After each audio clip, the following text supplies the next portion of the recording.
La ampolleta de sodio, si uno lo conecta directamente, no enciende. Pero la bajo consumo, por ejemplo. A la bajo consumo, claro, la bajo consumo no requiere. No requiere eso. No. Y eso Esto es solo para alta presión, solo cuando va combinada a una ampolleta de este estilo. El otro sistema no lo requiere. Cuando uno ocupa bajo consumo, ahí se conecta directamente, sin problema. Sí. Lo bueno es hacer esa salvedad, no le había dicho, que los balastros solo se requieren cuando uno va a usar las ampolletas de alta presión. Las de bajo consumo no requieren nada de presión. Y los LED tampoco. Los LED también son las de alta presión. Entonces, claro, aquí bueno, no se ve muy bien, pero uno de las conexiones va a la corriente y la otra sale la ampolleta. Y eso obviamente es que la ampolleta va a un soquete y ahí uno pone... Si yo tengo, no sé, dos ampolletas de 250, ¿ya? ¿son 250 o son... estoy usando 500? 500. 500. 500. Esto es, digamos, entrega la energía para una ampolleta. No pongo estas dos ampolletas a un ballast. O sea, Solo una por ampolleta. una por ampolleta. Un ballast por ampolleta. Porque le entrega la cantidad de energía suficiente, estable, solo para una ampolleta. Si quieres tener dos ampolletas prendidas, tendrías dos balas trabajando. Cuando uno compra el indoor, ¿no viene eso incluido? Lógicamente sí viene. Lógicamente viene todo el sistema completo con el reflector. Entonces viene esta lámina de metal, aquí está el soquete, de aquí vienen los cables que van a ir al ballast y el ballast va a tener su enchufe. Entonces uno, viene todo generalmente armado. Entonces uno aquí solo atornilla la ampolleta y esto lo cuelga y está listo. Entonces, a lo mejor, antes de que nos vayamos, tal vez podemos ver quiénes de los que están acá están pensando en armarse un indoor. A lo mejor puede ser que los valores no los conocemos, no los conocemos, podemos revisar ahí la propuesta que nos trajo Francisco del profesor y también cotizar en otro lado dependiendo del número de personas. Hacer un estudio como de los interesados. De interesados y de mercado y de ahí tomar la decisión que sí, me parece súper. Mira, son las 9:10. Después así que lleguemos hasta las 9:30. Porque si no me voy a largar hasta, no sé, vamos a estar otro rato. Entonces, para determinar lo que es indoor, porque nos faltan los elementos que componen el indoor, y de ahí yo creo que vamos a llegar hasta ahí. Y de ahí nos podemos dar un rato para conversar lo siguiente. ¿Ya? Y si yo también me pregunta, si ese viene, el kit viene con el balast, ¿Balast? Sí. Y yo le coloco, no ocupo alta presión, ¿lo puedo conectar? ¿Sí? ¿Le puedo colocar cualquier ampolleta o se lo tengo que eliminar? Bueno, si no va a usar alta presión, no se justifica un ballast. No aunque vale venga el kit, no lo ocupo nomás. Es que el kit va a venir todo listo para llegar y conectar. Entonces va a venir, si viene con, digamos, con una ampolleta de sodio, va a ir acompañada con el ballast. O sea, ya viene con una ampolleta. Viene todo, digamos, listo. Bueno, y como le había indicado antes, la idea es que siempre el reflector va a estar colgando, ¿cierto? Va a estar suspendido en el aire, generalmente conectado por unas cadenas, y tiene que haber un ventilador directamente en la ampolleta para mover este aire que se empieza a acumular aquí con calor. Este aire que se empieza a calentar. Bueno, esto habíamos conversado un poco antes. La distancia depende de la potencia de la planta, perdón, de la ampolleta. 15, 25, hasta 40 centímetros. Generalmente uno lo que hace, y después con un poco ya de experiencia, van a poner la mano debajo de la ampolleta y van a decir, no, está un poco caliente, está un poco frío, y uno ahí puede ir manejando. O incluso uno ve cuánto brilla la mano y van a ir aprendiendo esas diferencias. Pero generalmente aplica estas distancias, 15, 25, 30, 40 centímetros más o menos, es lo que uno debería dejar para que no se le quemen las puntas de las plantas. Ahora, cuando se calienta, cuando hay mucha temperatura, una de las gracias de la cannabis es que frente a los cambios, al tiro te muestra o muestra algo que indica que algo le está pasando. O las hojas se enroscan, o cambian de color, o bajan. Entonces uno se está observando la planta y ve que un día la planta está bonita, así con las hojas paraditas, y el día siguiente algo le pasó, bueno, algo le está sucediendo y uno corrige. Entonces es bien evidente cuando le está pasando algo a la planta. Como que te conversa, te cuenta lo que le está sucediendo, entonces uno ¿La potencia de la ampolleta depende del espacio del cultivo? Sí, depende un poco del espacio. Hay como, podríamos decir, ciertas definiciones. No sé, en una medida general no requiere necesariamente que sea así, pero es como una recomendación. Generalmente uno, cuando cultiva en un metro cuadrado, ocupa una ampolleta de 400 watts. ¿Ya? Si uno cultiva en menos de un metro, que podría ser 80 por 80, generalmente uno cultiva con 250 watts. Y si va a cultivar en 1,20 por 1,20 m, una capa bastante grande, podría llegar a usar 600 watts. Esa es como más o menos la relación. Ahora, yo podría poner en un metro cuadrado una ampolleta de 250. Lo podría hacer, no es un error, pero probablemente las plantas que están alrededor, o sea, las que están más externas, le vaya a dar poca luz, puede tener menor rendimiento. ¿Ya? Entonces están más o menos pensados para que 250 watts iluminan bastante bien 80 por 80. 400 watts iluminan bastante bien 1 metro cuadrado y las de 600 iluminan bastante bien 1,20 m. Eso no es una regla, digamos, como un dogma, uno puede modificar, o sea, yo podría cultivar en 1 metro cuadrado con 250, no es un error, pero probablemente las plantas que están más alejadas de la luz van a ser más pequeñas, los jugos van a ser un poquito más chicos que las que están al centro, ¿ya? Pero no es un error. Ahora, las cantidades de plantas, como os preguntaron antes, ahí depende más que del espacio, diría yo, del cómo uno va a cultivar, de la técnica de cultivo, más que de la dimensión. Uno puede cultivar una planta en 1 metro cuadrado, y si la poda harto y le saca un montón y sabe amarrarla y usar el espacio bien, puedes cubrir 1 metro cuadrado con una planta sin problema. Pero requiere más trabajo, requiere más tiempo, requiere más técnica. Entonces generalmente uno pone varias plantas para llenar el espacio de forma más adecuada, y uno generalmente, yo diría entre 4 o 6 plantas es un buen número. Digamos, eso es como algo que uno podría manejar tranquilamente, sin estar preocupado tanto por la legalidad, podríamos decir, porque no son tantas plantas, y digamos, si falla una, uno puede, digamos, quedarse con lo demás. O sea, si, por ejemplo, si cultivas una sola planta, te falla esa planta, te entra una plaga o se enferma, perdiste el cultivo. Entonces, siempre es bueno tener más de una planta, ojalá unas 4 o 6, y además tener varias cepas, más de una. Ojalá tener unas 2 o 3 cepas entre las 6 plantas que uno puede cultivar. ¿Roberto, tienes hojitas blancas para pasar asistencia? No tengo. Pero ya. A ver, voy a. Ya. Vamos por lo último ya. Bueno, termómetro y higrómetro es súper importante, que estar midiendo la temperatura y la humedad. Generalmente uno cultiva entre 25 y 30 grados muchas veces mucho, ojalá no llegar más de 28 grados, ahí más o menos debería moverse. Y la humedad debería ir en descenso en función, o sea, cuando uno va avanzando en el cultivo. O sea, las primeras etapas uno tiene alta humedad, y al ir avanzando el vegetativo y la floración, esa humedad debería ir disminuyendo. ¿Cómo manejar la humedad?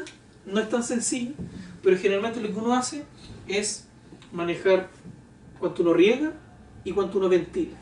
La ventilación o el intercambio de aire más cuánto uno riega son las variables que uno puede manejar para controlar la humedad. Por ejemplo, si necesito mantener la humedad alta, ¿qué voy a hacer? Voy a regar más seguido, realmente voy a foliar, voy a echarle agüita así encima de la hoja. Mientras que en el vegetativo, con un poquito menos de humedad, voy a regar un poco menos. Y ojalá en floración, donde ojalá la humedad esté al 40%, voy a regar menos agua. Entonces uno maneja un poco la cantidad que riega para manejar la humedad. Les recomiendo eventualmente comprar este tipo de termómetros y higrómetros porque registran las mínimas y máximas. Porque digamos, es difícil estar mirando el termómetro cada rato. Entonces a uno lo que interesa son las mínimas y máximas, los extremos. Por ejemplo, aquí están 30 grados. Bueno, eso quizás para la planta sea un poco alto. Entonces uno tiene que tomar ciertas medidas si la temperatura está muy alta, como ventilar más o cambiar el sistema de iluminación eventualmente, e ir tomando decisiones. Pero la gracia de estos, que son digitales, que registran los mínimos y máximos, que son lo que a uno más le interesa. Igual existen estos que son analógicos, que son bastante más baratos que estos, pero el punto es que como uno registra las mínimas y máximas, uno va a tener que estar mirando constantemente para saber si la temperatura en algún momento del día se disparó. Una consulta. Sí. Mira, yo he escuchado por ahí de que con respecto a la temperatura, en realidad se aconseja ya 25 a 30 grados.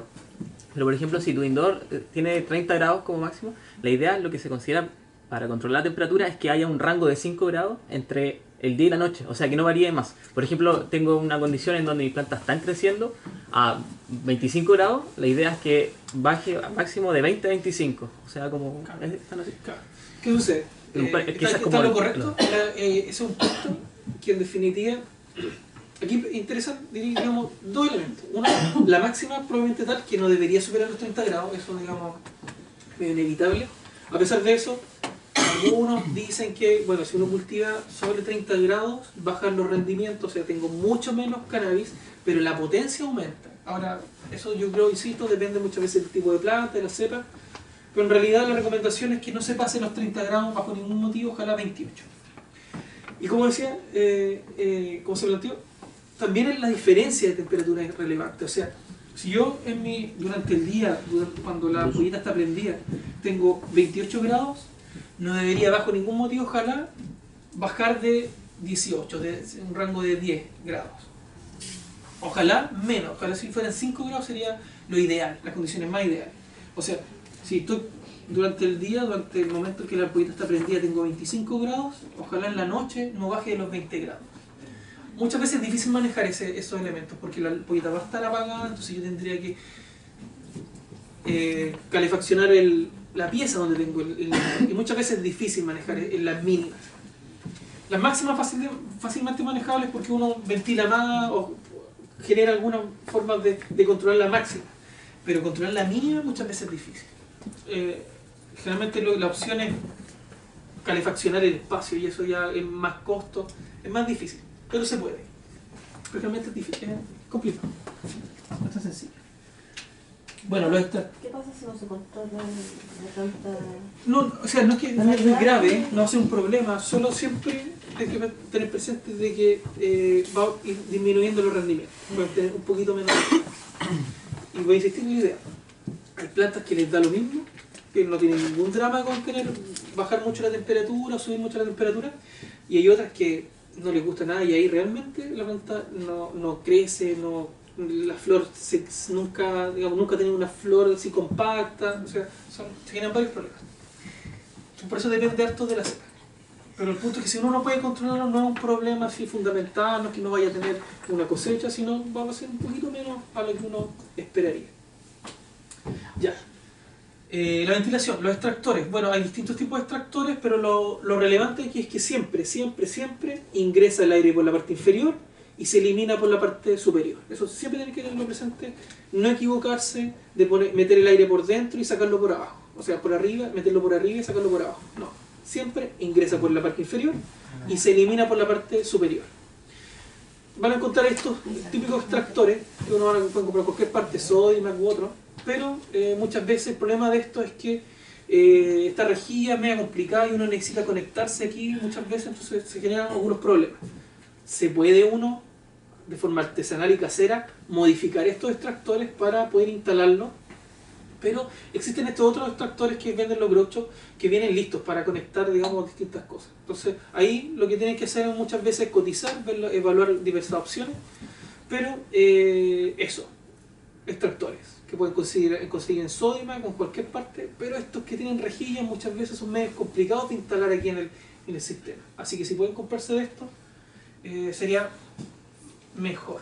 Ahora, además vienen estos ductos de aluminio que muchas veces lo que uno hace es conectar diversos implementos a estos ductos y a la extracción. Entonces, este ducto lo conecto acá, y este obviamente me va a botar el aire para afuera, y esta otra punta la puedo conectar a diversos sistemas, lo voy a mostrar más adelante como estos. Esta cosa que aparece aquí, que se llama Coolbox, es una forma de controlar la temperatura. Estos, digamos, son instrumentos o implementos que uno compra o adquiere solo si tiene problemas de temperatura. Muchas veces no es necesario utilizarlo, pero yo se los muestro para que los conozcan, para que sepan que existen, que si alguna vez le hablan de un Coolbox o le hablan de un Cooltube, sepan lo que es. Pero en definitiva, ¿qué son? Es una caja donde voy a poner la ampolleta dentro de esta caja y voy a tomar directamente el aire que está aquí y lo voy a eliminar directamente a través de este ducto. Entonces tengo esta caja, que por eso se llama Coolbox, porque es una caja donde pongo la ampolleta y voy a ponerle ventiladores para que elimine directamente todo el aire que está ahí pegadito a la ampolleta y que sea eliminado directamente. Las ampolletas no están en el aire, no están flotando en el aire, va a estar dentro de esta caja. Y la gracia es que eso me baja o me puede disminuir la temperatura entre unos 2 a 5 grados incluso, dentro del indoor. Entonces si en mi indoor prendo mi ampolleta de 250, veo la temperatura del termómetro, llego a los 31, 32 grados, de repente me conviene comprarme un cool box, implemento esta cuestión y me bajan esos 2-3 grados y llego a las temperaturas que yo necesito manejar. Está el cool box y el cool tube. Son las dos versiones. El principio es similar, es encerrar la ampolleta en una caja, en un receptáculo y directamente extraer el aire que está directamente en contacto con la ampolleta y lo saco directamente hacia el exterior con estos ductos de aluminio que les mostré. Insisto, esto solo si tiene problema de temperatura. No es necesario utilizarlo, pero son formas con lo cual uno puede solucionar el tema de la temperatura. ¿Y eso puede servir igual para disminuir los centímetros? Sí, de hecho, uno también del sentido de ocupar cool box y cool tube es que tú puedes acercarte un poco más a la ampolleta. Eso uno ahí lo puede incluso medir directamente. Si está la temperatura está bien, puede permitirle un pequeño acercamiento más a la planta. Entonces gano potencia, gano lumen. ¿Puedo hacer una pregunta? Sí. No siempre, o sea, si bien uno quiere estar con la planta cerca de la ampolleta, hay que considerar que una planta de 400 watts va a iluminar 1 metro cuadrado. Entonces, si ponemos las plantas encima del foco, no vamos a estar iluminando 1 metro cuadrado, sino que vamos a estar iluminando medio metro. Y ahí vamos a estar perdiendo espacio en vez de ganar. Claro, entonces, ahí hay un límite para acercar. Claro, que depende muchas veces de cómo uno distribuye las plantas dentro del espacio. También depende de la técnica, muchas veces depende de cómo uno distribuye la cantidad de plantas, la cantidad de puntas, uno maneja un poco ese tema. Ahora, el punto es que, o quizá a lo que me quería referir, no es que necesariamente uno vaya a permitirle a la planta acercarse tanto a la ampolleta, pero si eventualmente la planta se pegó un estirón y se acercó a la ampolleta, es difícil que se vaya a quemar. Entonces ahí uno cuida un poquito más las plantas. Tiene una pequeña barrera física antes de que se acerquen tanto a la ampolleta. Pero es verdad lo que decía Jack, la idea es que la luz se distribuye homogéneamente en todo el espacio. Entonces claro, si las plantas que están más cerca están ocultando casi toda la ampolleta, los que están más lejos no van a recibir mucha luz. Pero es como una pequeña medida de protección, no hay drama si se acercan más, porque digamos está este vidrio que protege un poco la ampolleta. Y en esta fecha, aquí en construcción difícil que sea necesario. Claro, en invierno generalmente no hay problemas con las temperaturas, no va a haber drama, no se van a